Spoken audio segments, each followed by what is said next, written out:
Hello everyone, welcome to Literature Warriors. So today in this video, I'm gonna do a quick and a brief analysis about the poem The Earthen Goblet by Harindranath Chattopadhyaya.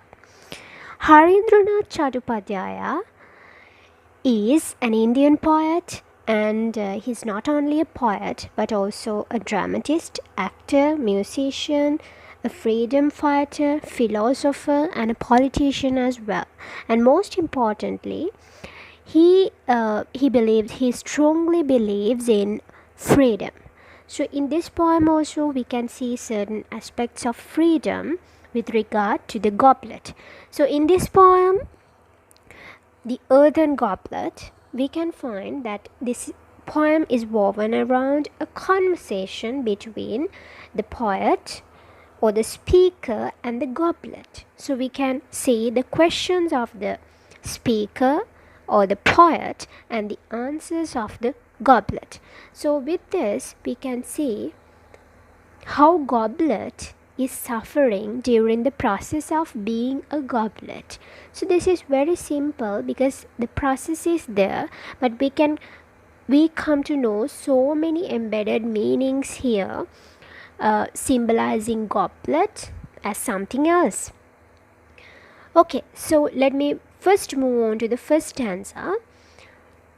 O silent goblet, red from head to heel, how did you feel when you were being twirled upon the potter's wheel before the potter gave you to the world? So here we can see the first phrase itself, O silent goblet. You can see the exclamation mark here. So it's, now we use exclamation mark to show surprise, to show some kind of sadness, maybe happiness. So here O is there. So we can see there's a sad tone there. O silent goblet. So we just understand that the poet is somewhat worried about the goblet. And then red. The color red is the color of the earth, and also we know it's the lifeblood of the earth and even the blood of human beings. Head to heel. The her sound is there with alliteration, the technique alliteration. So her sound is given to humanize the goblet. So just to personify, because the goblet is also having red veins like human beings. So by personifying the goblet, the poet tries to arouse the sympathy of the readers, because just imagine if this process of being a goblet has done to a human being. And red also denotes the painful experiences that the goblet faced in the molding process. So here we can see the goblet has been personified, and with the first expression itself, the goblet is sad, disappointed and helpless, and also the poet sympathizes with the goblet. How did you feel when you were being twirled upon the potter's wheel before the potter gave you to the world? So here twirling means rotating or spinning. Now we all know that there is a special machine which is used by the goblet makers or the people who make things with clay, especially the pots.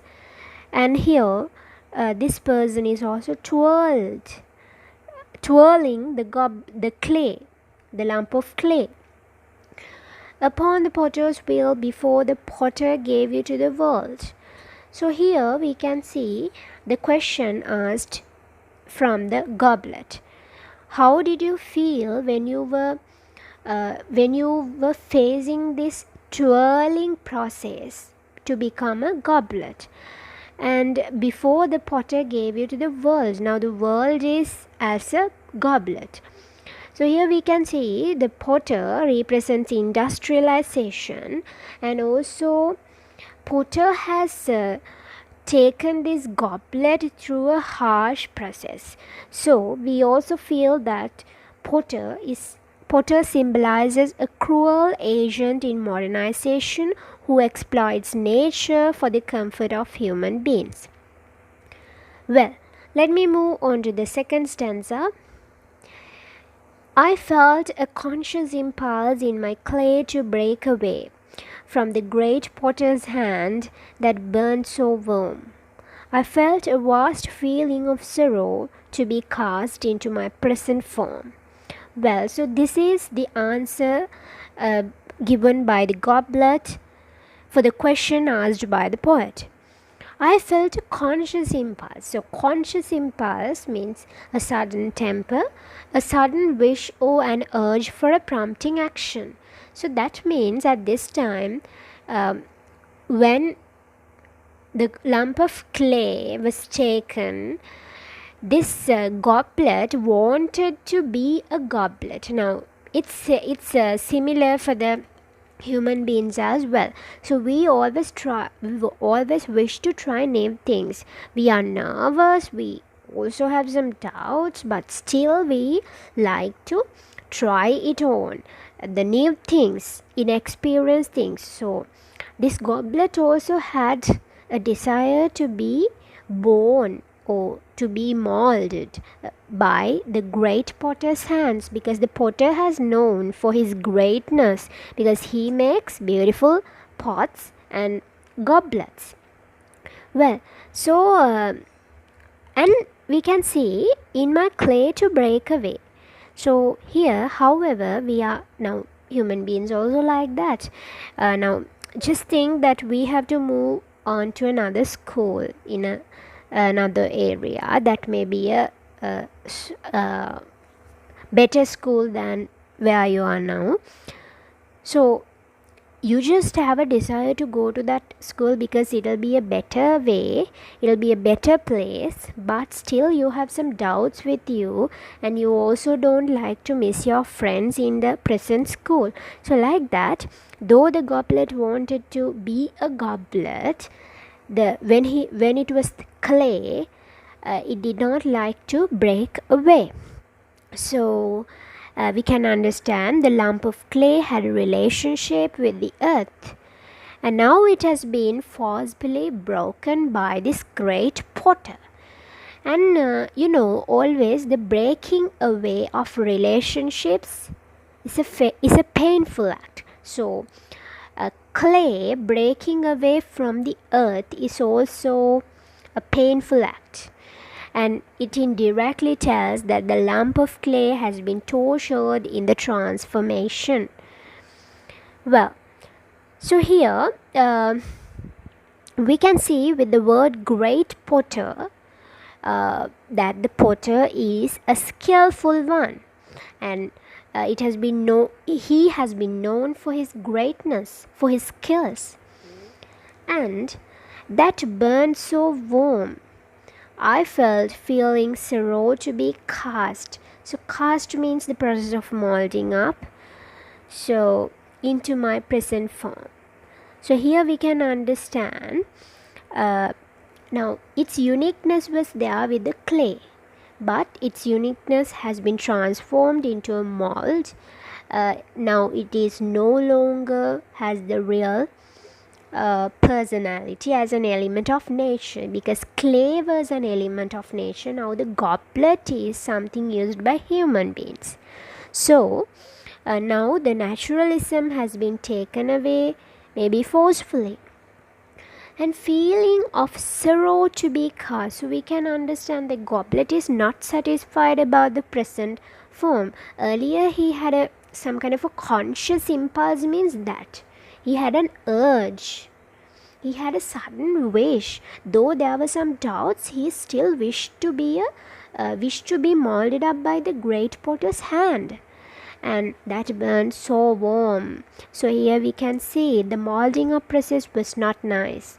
So it suggests the dislike and the discomfort of the goblet to be in warm hands. So here usually we know that warm represents in literature the love, the warmth of love, like that. But here being warm is a kind of a burning, and being warm is the dislike, and it is harsh to be in warm hands.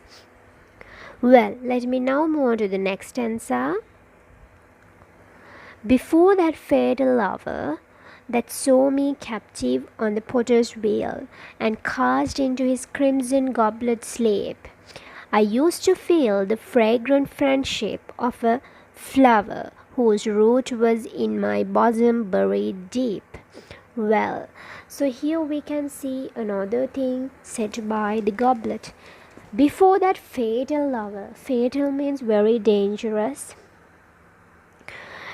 and Goblet is having nostalgic feeling, recalling his past. That's why he's telling it's a fatal hour. And that saw me captive on the potter's wheel. So earlier he had a desire. It had a desire to be molded up by the great potter's hands. But now he feels that he's a prisoner, captive. So prisoner is a helpless person. So the helplessness of the goblet has been suggested by using the word captive on the potter's wheel. So he had to twirl in the potter's wheel and cast into crimson goblet sleep. Now see, the sleep means dead or inactive. So here we can see with the next few lines as well. Earlier, before being a goblet, it was a clay. It was a lump of clay. The lump of clay was active. That's why a little flower has grown over it. But now the goblet is inactive, dead. Only some other person can hold it and make some use of it. But the goblet itself is not active. But earlier, when it was a clay, when it was a lump of clay, it could activate itself alone. So that also shows that the nature is self-dependent.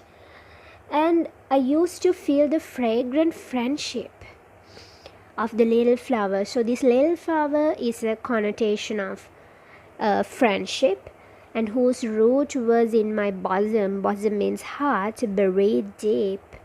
So this is obviously a flashback, and he grieves and worries about the past, because it now tells, though it had a desire to become modernized, still it loves the friendship that it had when it was a lump of clay.